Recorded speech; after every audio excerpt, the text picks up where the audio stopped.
भाविक भक्तांचे श्रद्धास्थान असलेल्या कोतुळेश्वर मंदिराच्या गाभाऱ्यात पिंपळगाव खांड धरणाचे बॅकवॉटरचे पाणी गेल्याने संपूर्ण परिसर जलमय झाल्याने महादेवाच्या भक्तांना दर्शनासाठी सुरक्षेच्या कारणासाठी मंदिर बंद ठेवण्यात आले आहे।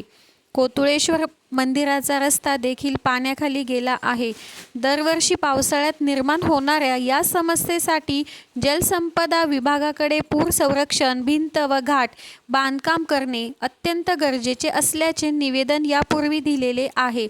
त्या संदर्भात तसा प्रस्ताव देखील जलसंपदा विभागाला सादर झालेला असताना देखील अजूनही त्यावर कुठलीच कार्यवाही न झाल्याने भाविकांमध्ये आणि ग्रामस्थांमध्ये नाराजीचा सूर आहे।